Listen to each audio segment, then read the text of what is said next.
بسم اللہ الرحمن الرحیم۔ السلام علیکم۔ حضرت داؤد علیہ السلام کے زمانہ میں ایک ظالم بادشاہ تھا، تو لوگوں نے حضرت داؤد علیہ السلام کے پاس ظالم کے ظلم کی شکایت کی اور ان سے عرض کیا، یا نبی اللہ، آپ اس ظالم سے انصاف دلائیں، اس لیے کہ اس نے قتل کیا۔ چنانچہ حضرت داؤد علیہ السلام نے اس کو سولی پر لٹکانے کا حکم دیا۔ وہ رات کو پہاڑ پر سولی لٹکا دیا گیا۔ لوگ اس سے جدا ہو کر اپنے گھروں میں چلے گئے اور وہ ظالم سولی کی لکڑی پر تنہا رہ گیا۔ اس کے بعد اس نے اپنے معبودان باطل سے فریاد کی، لیکن انہوں نے اس کو کچھ فائدہ نہ پہنچایا۔ اس کے بعد اس نے سورج اور چاند سے فریاد کی اور کہا کہ میں نے تم دونوں کو اس لیے پوچھتا تھا تاکہ جب مجھ پر کوئی مصیبت آ جائے تو تم میری مدد کرو۔ ان دونوں نے بھی اس کی کچھ مدد نہ کی۔ اس کے بعد اس نے اللہ تعالیٰ کی طرف رجوع کیا اور اس کو اس کے ناموں سے یاد کیا، اس سے فریاد کی اور کہا، اے میرے رب، میں نے تیری نافرمانی کی، تیرے غیر کو پوجا، لیکن اس سے نفع نہ پایا۔ اب تیرے پاس آیا ہوں، تو حق ہے تاکہ تو میری مدد کر، اپنی رحمت سے میری مدد فرما۔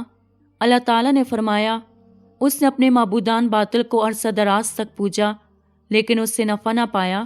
اب مجھ سے پناہ مانگی، فریاد کی اور مجھ سے دعا کی، میں نے اس کی دعا قبول کی۔ بے شک میں مضطر اور پریشان کی دعا قبول کرتا ہوں۔ اے جبریل، میرے اس بندے کے پاس جاؤ اور اس کو زمین پر سلامتی اور عافیت سے اتار دو۔ چنانچہ جبریل علیہ السلام نے ایسا ہی کیا۔ صبح کو لوگ حضرت داؤد علیہ السلام کے پاس گئے اور ان سے کہا کہ اس کو لکڑی سے نیچے ڈالنے کے لیے ہم کو حکم دیجیے۔ چنانچہ حضرت داؤد علیہ السلام نے ان کو حکم دیا۔ جب وہ لوگ اس کے پاس پہنچے تو اس کو زندہ صحیح و سلامت زمین پر پایا۔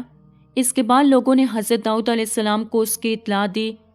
چنانچہ حضرت داؤد علیہ السلام اس کی طرف گئے، اس کو سلامت دیکھا۔